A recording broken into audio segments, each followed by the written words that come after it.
En esta clase nos abocaremos al período de la historia romana comprendido entre los inicios, el inicio mismo de la República y la conquista de Italia.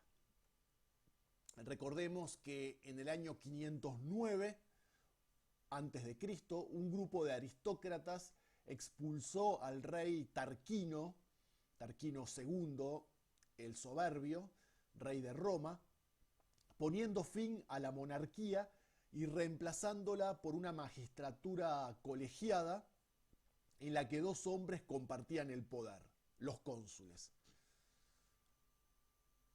Los cónsules fueron primeramente llamados pretores, luego pasaron a ser llamados cónsules, eran elegidos por las comicias centuriatas por un año, por las asambleas populares, y no se permitía la reelección. Ambos cónsules poseían lo que en latín se denominaba imperium, que era el poder político, un poder político limitado por el propio Senado, del cual procedían los cónsules. Los cónsules siempre eran senadores y cuando acababan su mandato regresaban al Senado. El Senado, recordemos, era una suerte de poder legislativo, de asamblea de la época, de cuerpo colegiado, vitalicio, que representaba a las clases, o mejor dicho, a las familias que componían la clase alta, la clase dirigente de Roma, esto es al patriciado. Sus miembros eran todos ellos patricios.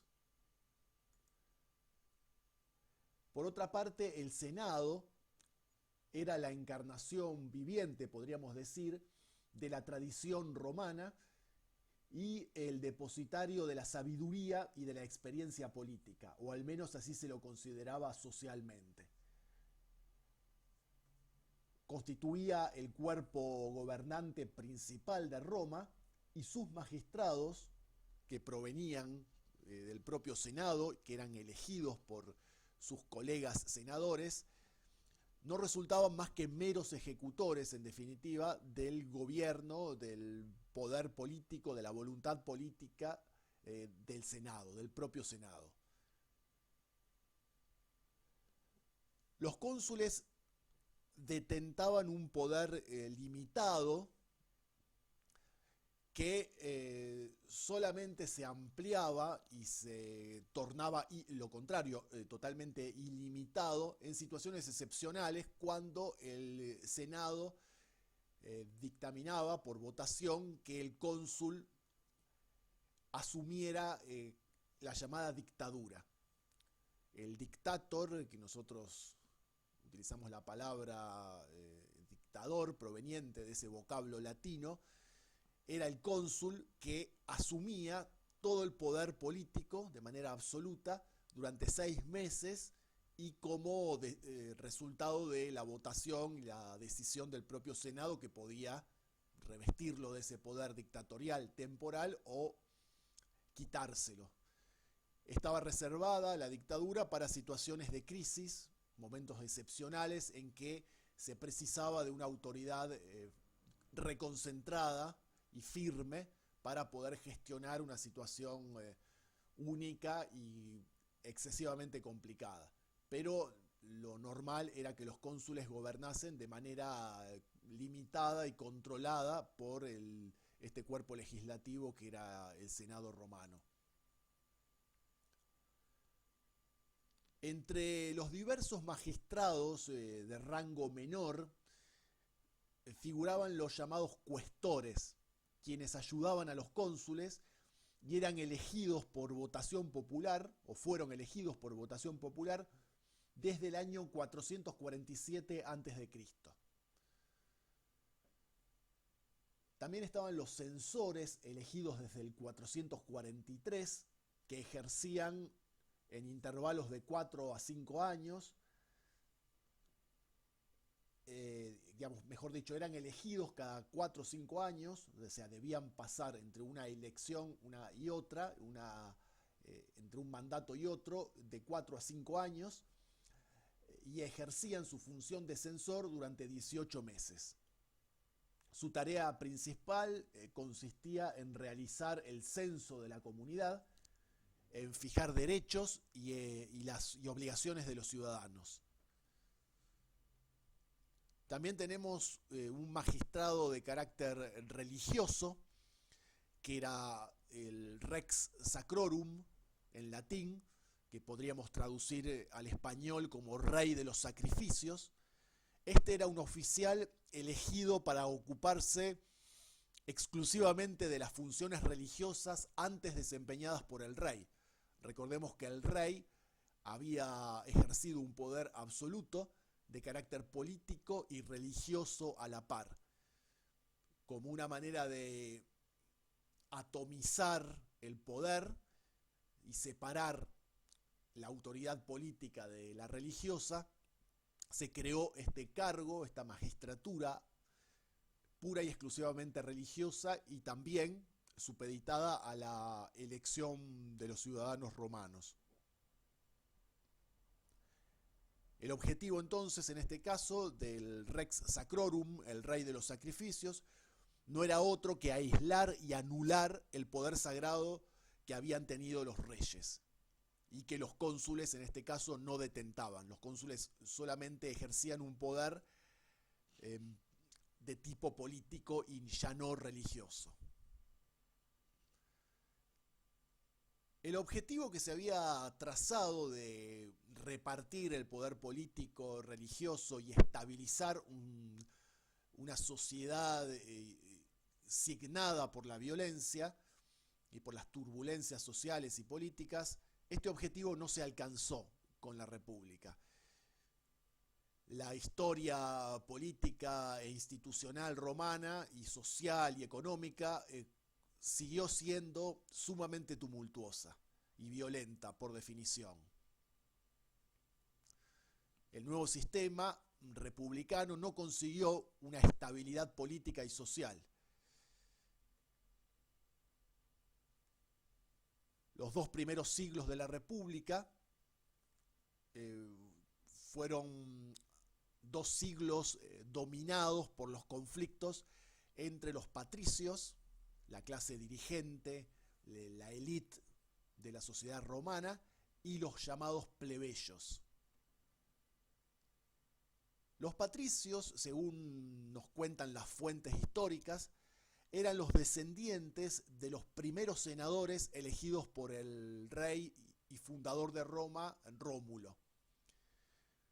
Constituían estos patricios un conjunto de familias senatoriales con ciertos privilegios hereditarios, uno de los cuales fue el participar de manera vitalicia en el Senado. La plebe, en latín plebs, era designada por esta palabra, plebs, que originalmente designaba distintas situaciones. Por ejemplo, aquellos ciudadanos romanos que no eran patricios. También designaba la palabra latina plebs a las masas o al pueblo llano. Originalmente, la plebs era un grupo particular, un grupo social de personas sin privilegios, que no podían ejercer el poder político, por más que en algunos casos lograsen acumular riquezas materiales. La primitiva plebs o plebe fue probablemente un conjunto no homogéneo y definido, sino heterogéneo de hombres pobres de diferentes orígenes y antecedentes. Por ejemplo, campesinos, artesanos, tenderos, comerciantes, etc. Durante los primeros años de la República aparecen por primera vez como un grupo organizado. En el 494 a.C., los plebeyos, agobiados por las deudas y la opresión, se instalan en el Monte Sacro o en el Aventino, constituyendo un estado con su asamblea, una ciudad-estado aparte de Roma, con su asamblea, su concilium plebis y sus representantes, que eran los tribunos. Aquí surge la institución política de los tribunos de la plebe.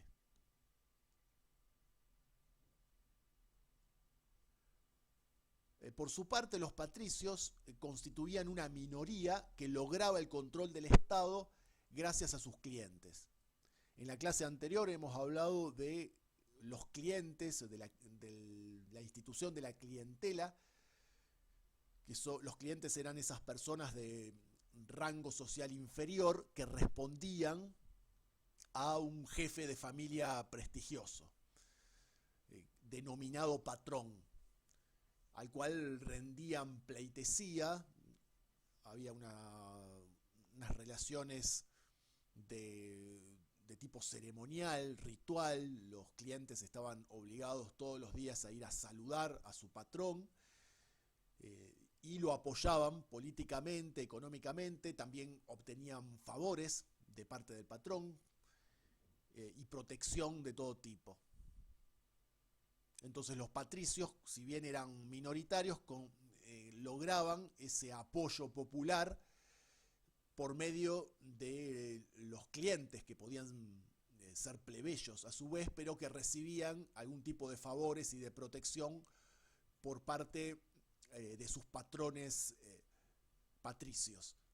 Y los patricios, a su vez, en compensación o en contrapartida, obtenían un apoyo clave de los sectores populares para mantenerse en el poder, pese a ser numéricamente inferiores.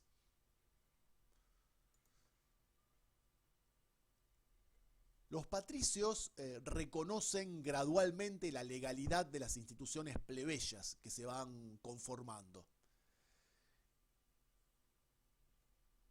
En el año 287, por caso, las resoluciones de la Asamblea Plebeya, la llamada en latín plebiscita, reciben el pleno apoyo de la ley. Las asambleas plebeyas pasan a ser reconocidas oficialmente y son capaces de legislar, e incluso por intermedio, como veremos, de sus tribunos, que son los magistrados típicos de la plebe, van a detentar un poder de veto por sobre o con respecto a las leyes senatoriales. El arma fundamental en esta lucha social entre estos dos grupos o clases, la plebe por un lado, el patriciado por el otro, el arma fundamental de la plebs o plebe es la llamada secesión, la secesio en latín. Una forma extrema de desobediencia civil a la que se recurre 5 veces entre 494 y 287 a.C. Tal como les he mencionado, esto que sucedió una vez se repite en 4 oportunidades. La plebs se retiraba en masa de la ciudad al monte Aventino y allí formaba una ciudad-estado aparte, separada de la ciudad de los patricios, que quedaban desarticulados y deslegitimados. Los plebeyos, aparte del cargo de tribuno, van a crear un cargo menor, que es el de los ediles, encargados del mantenimiento y de la administración del templo, de uno de los templos de los plebeyos, que es el templo de Ceres. Entonces los plebeyos van a contar con una asamblea propia, un tribuno, que es una especie de cónsul de los elegido por los plebeyos. Van a contar con un templo propio, con unos ediles que se van a ocupar del mismo, y sus asambleas van a promulgar leyes que van andando el tiempo a ser aceptadas oficialmente por el Senado, y también van a detentar un poder de veto con respecto a las resoluciones judiciales o a las leyes de origen senatorial. Esto va a ser un largo y complejo proceso a lo largo del tiempo. Los tribunos imponían su voluntad por la llamada coercitio o coacción, establecían multas, encarcelaban y aplicaban la pena de muerte. Estas eran algunas de sus atribuciones político-judiciales. Gozaban de inviolabilidad personal y defendían a los plebeyos contra los abusos de los cónsules patricios, brindándoles asistencia, el llamado auxilium en latín. Entonces los tribunos podían interceder, ejercer la intercesio en latín, en los asuntos del Estado, paralizando sus asuntos, vetándolos. El veto tribunicio entonces se llamaba en latín intercesio. Entre los objetivos de la agitación plebeya figuraban el alivio de deudas, los plebeyos, muchos de ellos estaban endeudados, y una distribución más equitativa de las tierras, ya que los patricios poseían la mayor cantidad o el mayor porcentaje de las mismas. Se oponían los plebeyos a una institución llamada en latín nexum, que era la esclavitud por deudas, que, tal como hemos visto, también existía entre los antiguos griegos. En el 326 o en el 313, no sabemos con certeza, se promulga en Roma la Lex Poetilia, que es una ley que termina por abolir la institución del nexum, la esclavitud por deudas. En otro orden de cosas, los plebeyos tenían un particular interés en que esta ley y otras que van a ir surgiendo fueran codificadas y publicadas. Hasta ese momento las leyes eran de carácter consuetudinario, oral, no estaban volcadas y oficializadas por escrito. Entonces, una de las condiciones fue que esta ley fuese escrita, fuese publicada, fuese copiada varias veces y que hubiese también un documento original oficial donde se transcribiese ese texto jurídico. De esta manera surge en el 449, que es cuando son aprobadas, las llamadas 12 tablas, que son la base de la ley romana y del derecho romano en general. Su contenido jurídico comprende asuntos legales vinculados a la familia, al matrimonio, al divorcio, a la herencia, a la posesión y a la transferencia de la propiedad, a los agravios y delitos, a las deudas, a la esclavitud, al nexum, a la abolición del mismo, me refiero al nexum, la esclavitud por deudas. Hay una mezcla en estas 12 tablas de codificación y de innovación de tipo jurídico. Se prohíbe por el momento, luego esto se va a modificar, el matrimonio entre patricios y plebeyos. En el 445 se va a abolir esta prohibición jurídica y los patricios y plebeyos van a poder casarse libremente entre sí, facilitándose de esta manera la integración de las familias más ricas, plebeyas, con las familias patricias. Se va a formar con el tiempo una nueva clase dirigente, una nueva clase alta romana, donde va a haber matrimonios mixtos, familias mixtas, de origen patricio y de origen plebeyo. Y esto lo va a posibilitar directamente la abolición de esta prohibición de matrimonio entre patricios y plebeyos.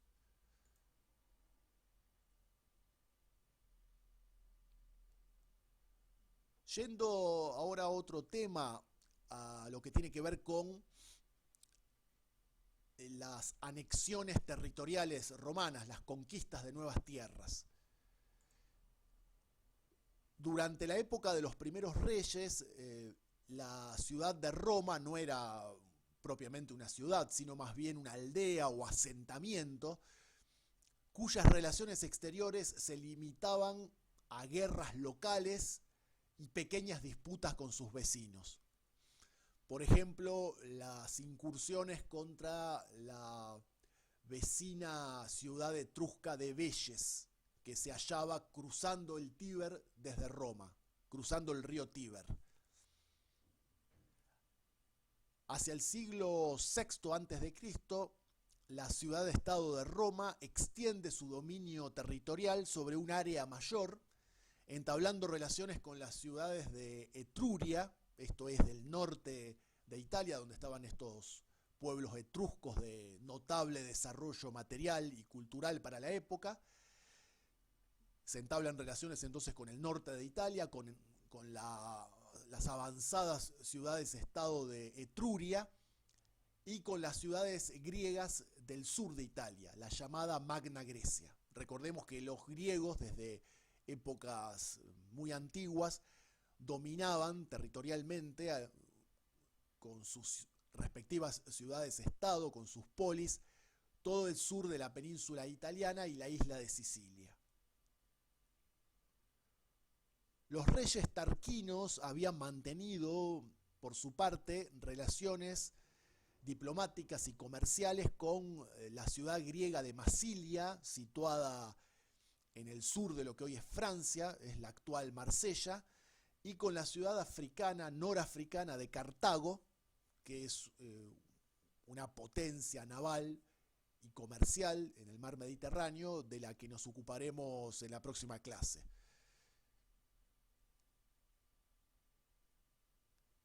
El rey Servio Tulio, durante esta etapa monárquica, erigió un templo a la diosa Diana, diosa romana de la casa, en el monte Aventino, el cual sería común a varios pueblos latinos, entre ellos el romano. Recordemos que los romanos pertenecían a una cultura, a una etnia mayor, que era la latina. Eran un pueblo latino entre tantos otros. Compartían la lengua y compartían la cultura y la religión con otros pueblos del mismo origen. Hay otros cultos similares, otros templos latinos en la región, tales los del Monte Albano, los de Lavinium, Ardea, el Monte Corne cerca de Tusculum. Todos estos centros religiosos, estos templos latinos, expresaron una afinidad entre gentes de la misma cultura, de la misma etnia latina, que compartían una misma lengua y una misma religión, además de la creencia en un origen racial común.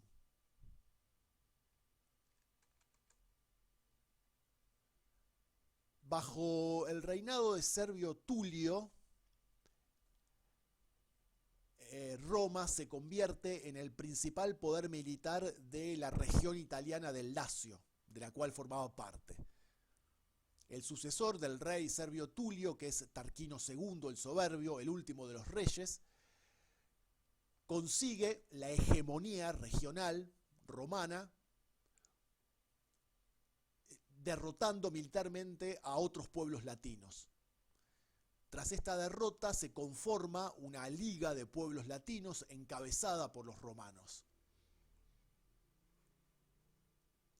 El rey Servio Tulio es muy probablemente, aunque no lo sabemos con certeza, el constructor de unas murallas alrededor de la ciudad de Roma, murallas defensivas que eran habituales en la época, que serían posteriormente reconstruidas durante la República y cuyos impresionantes vestigios todavía perviven en la actualidad, en la Roma moderna. Hacia el año 500 a.C., en el pasaje de la etapa monárquica a la republicana, la ciudad-estado de Roma trasciende sus límites urbanos y controla un pequeño territorio, de todas maneras bastante mayor que el original, de aproximadamente unos 800 kilómetros cuadrados y entre 40.000 y entre 30.000 y 40.000 habitantes. Un tercio de la región del Latium Vetus, que era donde vivían los latinos. Era, por mucho, la ciudad latina más grande. En el 499 hay otra victoria militar de Roma contra una liga latina antirromana. Se firma entonces un tratado entre Roma y las ciudades latinas derrotadas que estipula la alianza militar y los botines compartidos. Esto es, Roma y sus aliados latinos, cada vez que emprenden guerras contra enemigos regionales pertenecientes a otras etnias, compartirán no solo una alianza militar, marcharán juntos a la guerra, sino que además compartirán los botines obtenidos por el saqueo y por la victoria militar, así como la paz y el derecho de todo latino a establecerse como ciudadano de pleno derecho en cualquier otro estado latino.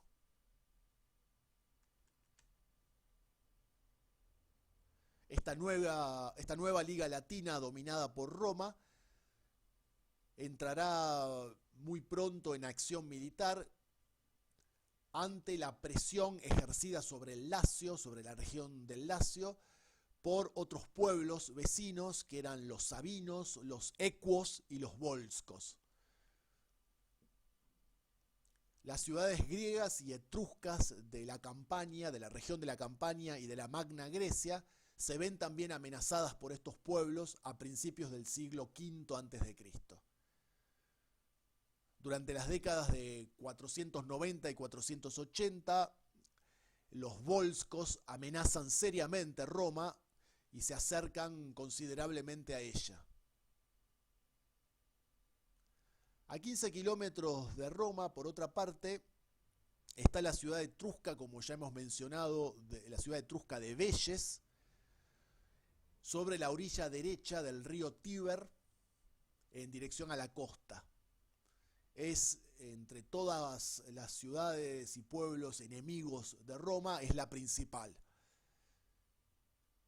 Ambas ciudades compiten por controlar la desembocadura del río Tíber en el mar Mediterráneo y las rutas comerciales que llegaban desde el interior de la península italiana.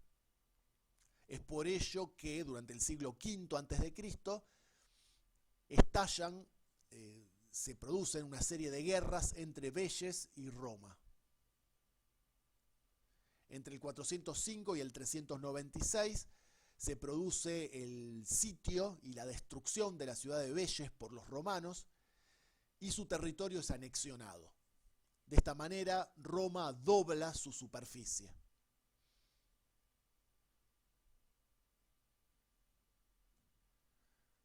Hay otros enemigos de los romanos, tradicionales enemigos de los romanos, que son los llamados galos, que forman parte de los grupos célticas, estas etnias, grupos de pueblos que provenientes del centro de Europa habían conquistado gradualmente buena parte del continente europeo. Hacia el siglo VII a.C., los galos invaden el norte de Italia. Todavía no estaban viviendo en lo que hoy es Italia, pero invaden en esta fecha el norte de la península itálica tras haber atravesado los Alpes. Hacia el 400 a.C. ya están asentados en el norte de Italia, que pasa a llamarse Galia Cisalpina, y amenazan a las ciudades etruscas que están situadas justamente en el extremo norte de la península italiana. Hacia el 350 la mayoría de las ciudades etruscas del valle del río Po van siendo derrotadas gradualmente una por los galos, que pasan a amenazar seriamente Italia central. Esto es la parte de Italia donde encontramos la ciudad de Roma. En el 390, más exactamente el 18 de julio de ese año, el ejército romano es derrotado por el ejército galo a orillas del río Alia. A partir de este momento, en la recordación histórica, este día será nefasto dentro del calendario romano. 3 días más tarde, el 21 de julio, los galos avanzan sobre la ciudad de Roma y la saquean. Solo resiste el monte Capitolio, donde hay un templo de Júpiter, del dios Júpiter.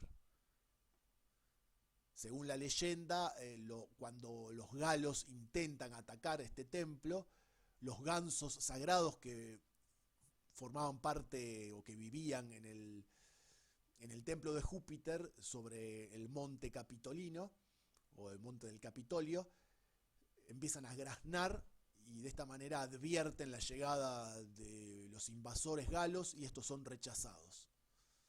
El resto de la ciudad de Roma es saqueada y devastada por los galos, quienes se retiran tras recibir una cantidad de oro por parte de los romanos. Esta humillante derrota y este terrible saqueo quedarán en la historia de Roma como una cosa terrible, digamos, dejando huellas indelebles, tétricas en lo que sería la tradición literaria e historiográfica romana.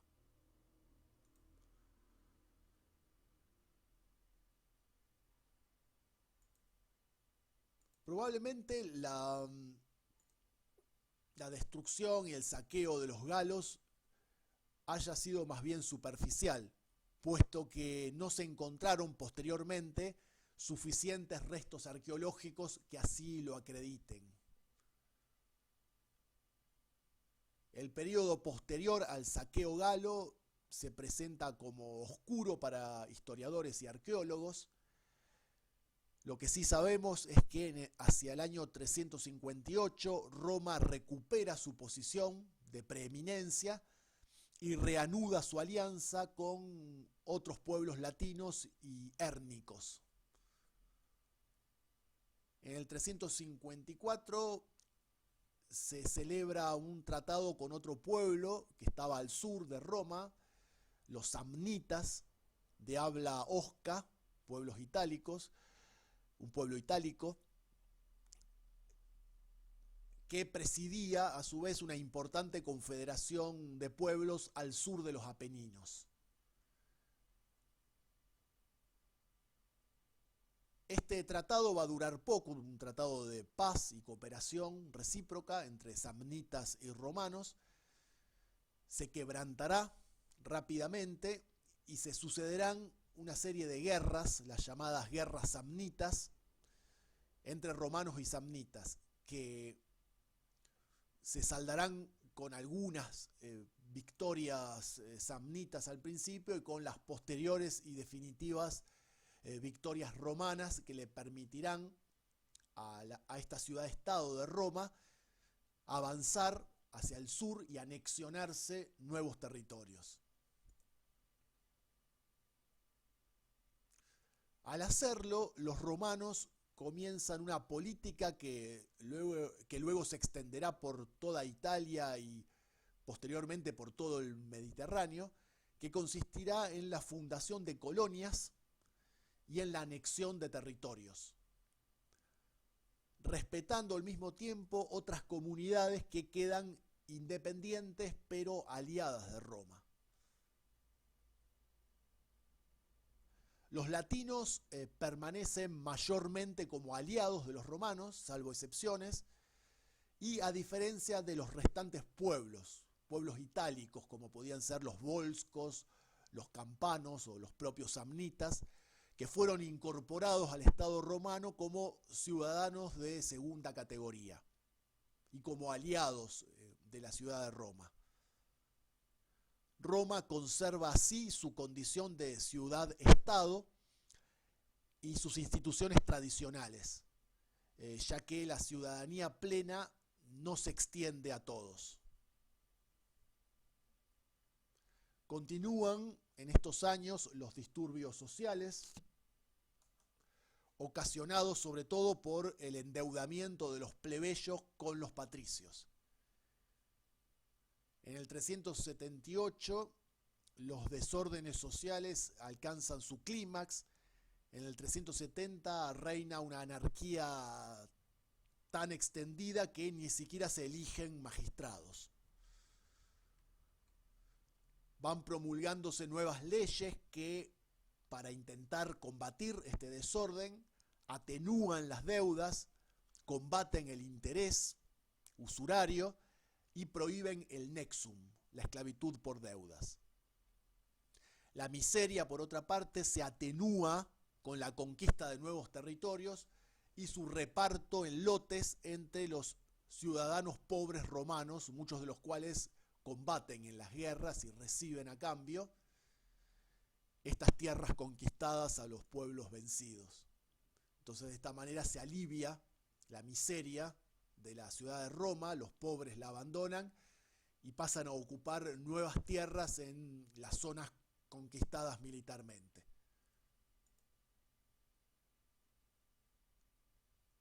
Hacia el 390, los plebeyos comienzan a ser elegidos como tribunos o como cónsules, y ya principian asimismo a compartir el poder político con los patricios.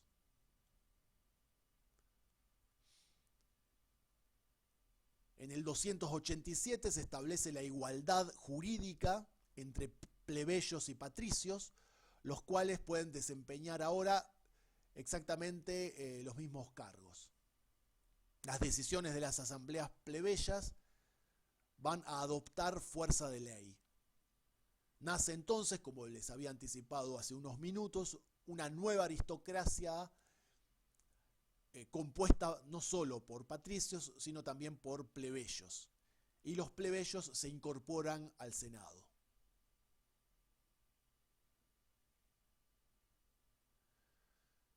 El sistema de colonias, como les decía, se extiende por toda Italia.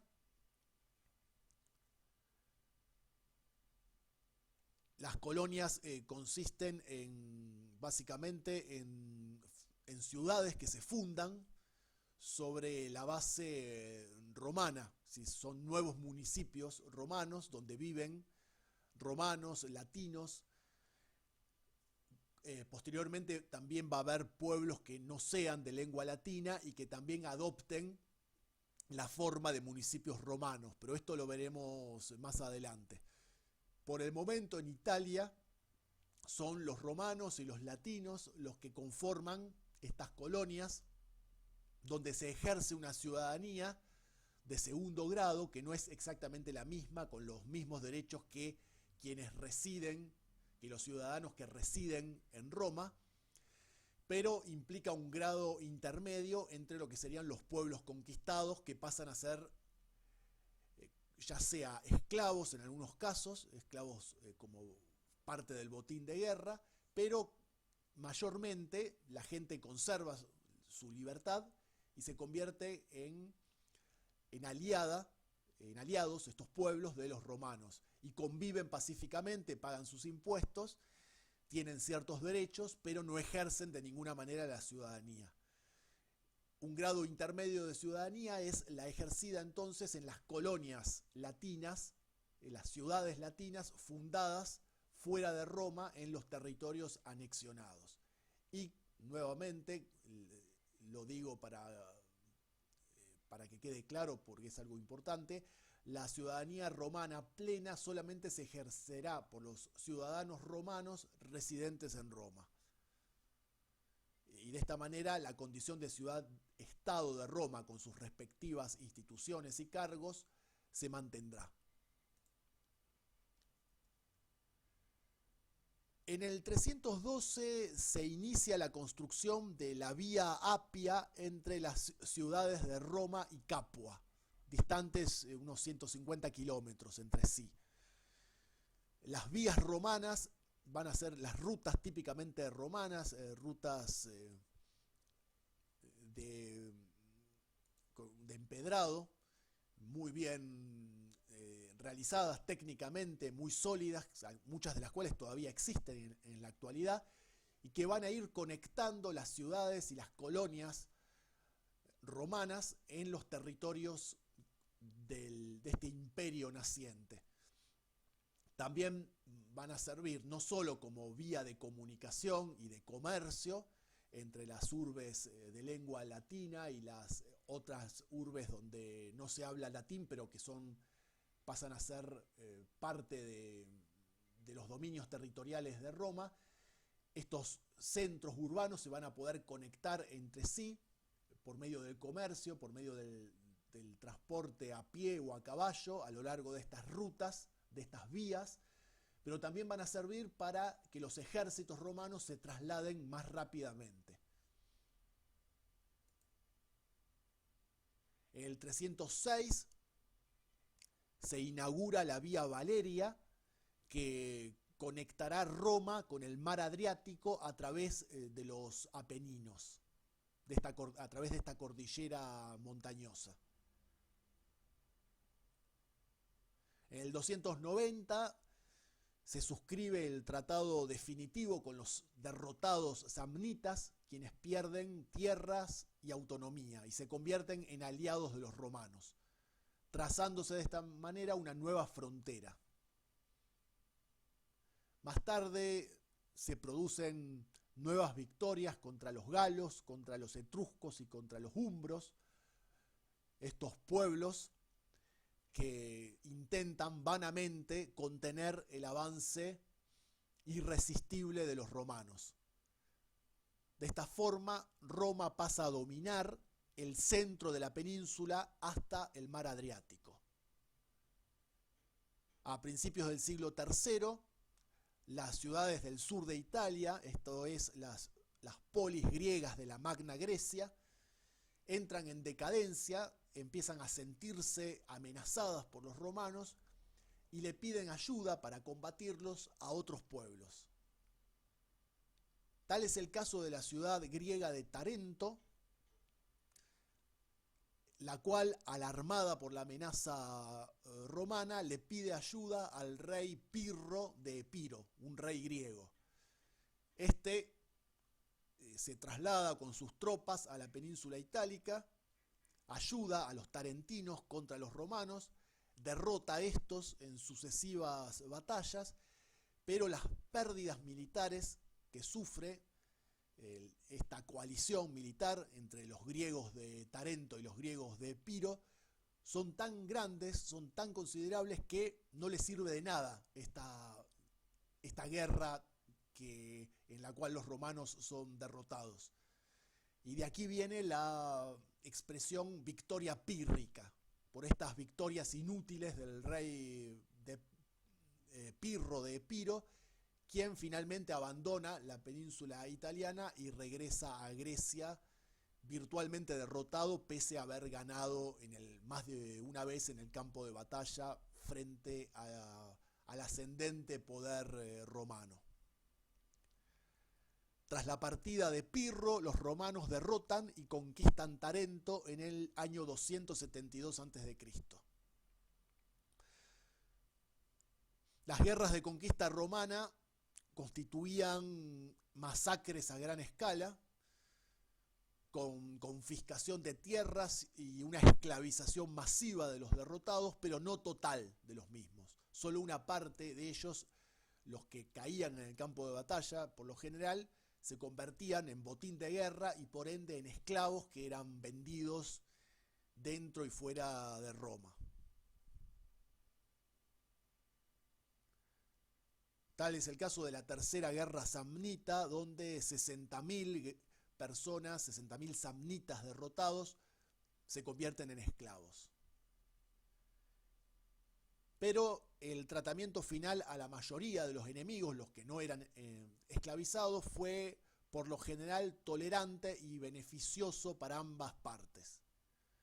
Los estados aliados perdían su independencia en lo que respecta a asuntos externos, pero la conservaban para asuntos internos. Es decir, continuaban autogobernándose y debían prestar ayuda militar a Roma en caso de guerra. Se convertían, dicho en otros términos, en aliados militares de los romanos, en parte de la maquinaria militar de Roma, y ayudaban a esta ciudad-estado en expansión a derrotar nuevos pueblos y a conquistar nuevos territorios, pero también a participar del botín, esto es, de los esclavos y de las tierras.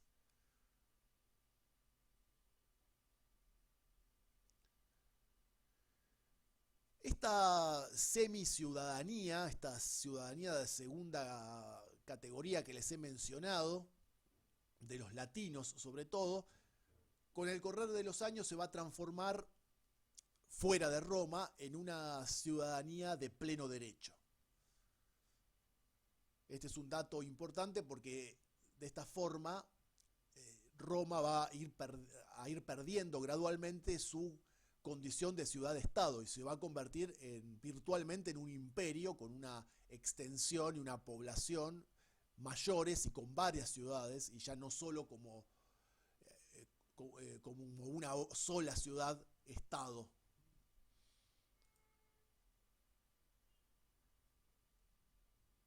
Al mismo tiempo, se producirá una alianza entre Roma y las aristocracias terratenientes de las ciudades italianas anexionadas.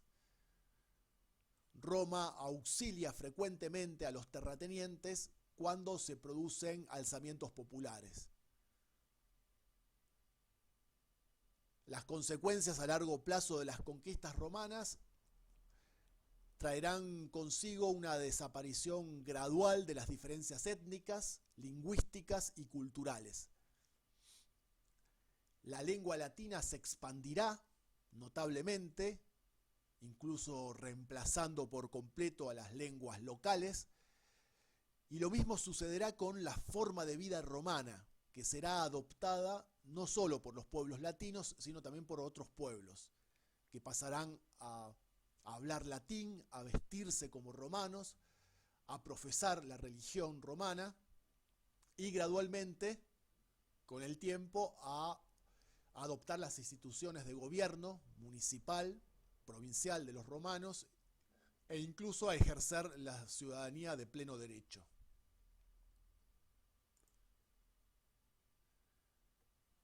Las vías romanas se extenderán por toda Italia y por todo el Mediterráneo, constituyendo una red de rutas militares que unían a las colonias romanas y latinas, facilitaban el traslado de tropas, el comercio y el transporte en general, como ya les he dicho.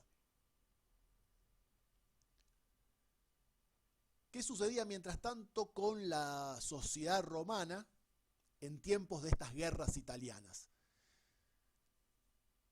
Está claro que la expansión territorial, el aumento de la riqueza, trajo consigo una serie de consecuencias sociales y económicas más que considerables.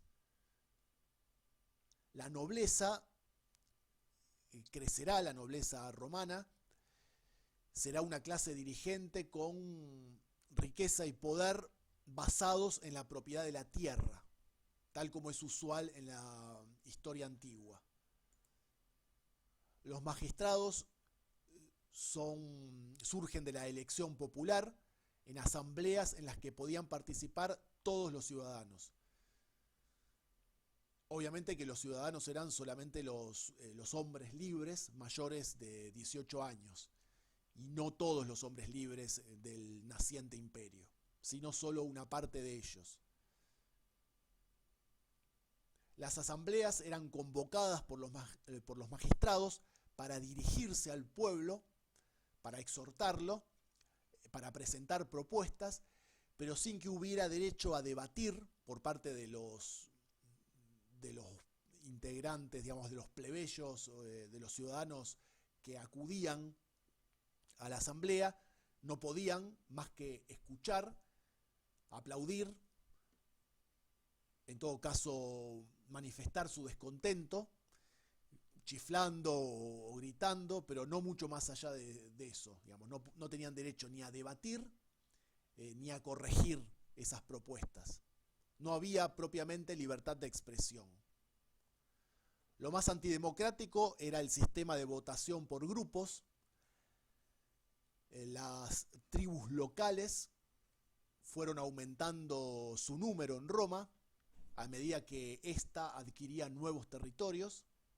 En el año 241 se alcanzará el número definitivo de tribus, 35 en total, 31 rurales y 4 urbanas, en el área de Roma y sus alrededores. Y los representantes de estas tribus eran los que podían participar de las asambleas y elegir a sus magistrados, sin participar, como les decía, de los debates de estas mismas asambleas. Las tribus rurales eran propietarias de tierras, básicamente, estaban capitaneadas por los terratenientes, quienes manipulaban los votos. Sus comicios entonces eran controlados por los terratenientes en desmedro de pequeñas propiedades rurales y proletarios urbanos.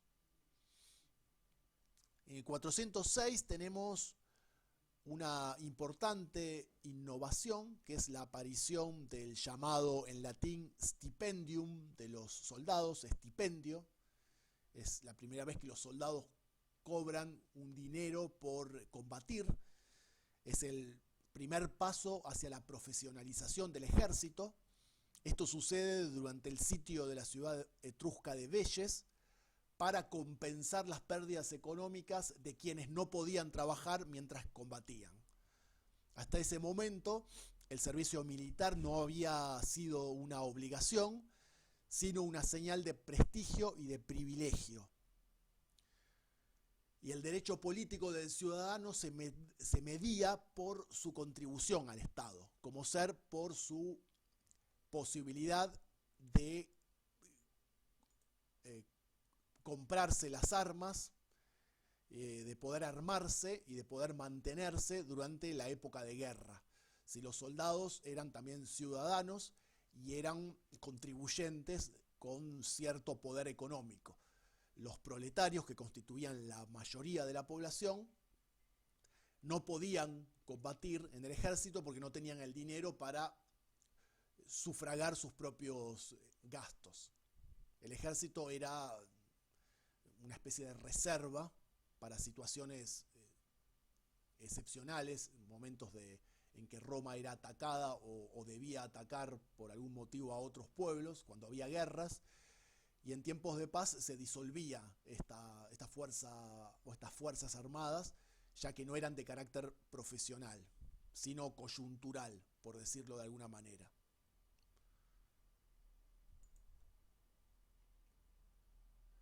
Los proletarios entonces no tenían tierras ni riquezas, tampoco tenían obligaciones militares y no podían participar de manera efectiva en la vida política. Hacia el año 300, el aumento de la riqueza, tanto pública como privada, de los romanos es espectacular. Se amplía el territorio a 5.552 kilómetros cuadrados, de 5.500 kilómetros cuadrados, a 26.800. Esto es más del 20% de la superficie peninsular de Italia. En este año, o sea, alrededor del 300, existen entre 750.000 y 1.000.000 de ciudadanos romanos. Roma cuenta con 150.000 habitantes, es una de las ciudades más grandes de la cuenca del Mediterráneo, ya posee acueductos, las obras públicas se expanden, financiadas por los botines de guerra y por las indemnizaciones de guerra. Se emprenden grandes construcciones, como ser acueductos, templos, palacios. Se generalizan los artículos de lujo, como la cerámica fina, aumenta notablemente el número de esclavos, la acuñación de monedas a partir del año 280. Las monedas, además de simplificar las transacciones comerciales, sirven para difundir la imagen oficial del Estado romano por todas partes, mostrando, por ejemplo, las imágenes de la loba amamantando a Rómulo y Remo.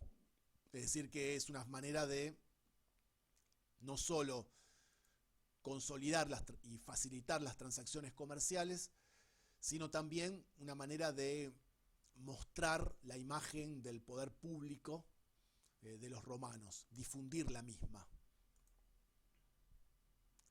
De todas maneras, desde el punto de vista cultural, los romanos se hallan en un estadio más bien inferior que el de los griegos, que son la gran cultura, la más sofisticada del mar Mediterráneo,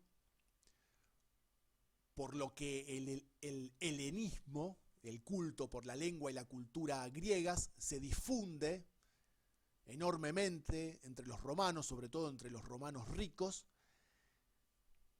La primera literatura romana es en lengua griega.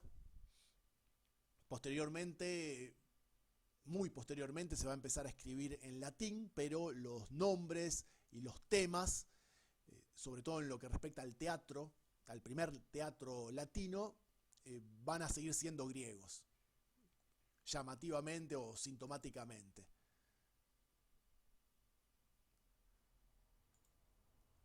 De todas maneras, y con esto cerramos la clase de hoy,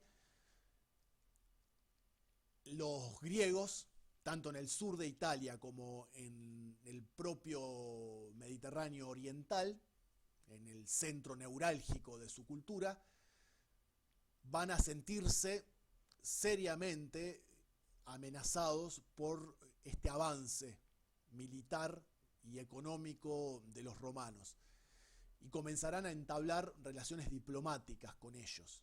Es el caso de los Ptolomeos, los descendientes del general de Alejandro, Ptolomeo, los faraones Ptolomeos, que siguen siendo griegos en Egipto, entablan relaciones diplomáticas con los romanos, y lo mismo hacen otros estados griegos descendientes o herederos, mejor dicho, del antiguo imperio de Alejandro Magno. Y también habrá relaciones diplomáticas y comerciales crecientes, pero también una rivalidad y un temor recíproco con la otra potencia del Mediterráneo, que será la ciudad-estado norafricana de Cartago, de la cual hablaremos en la semana próxima.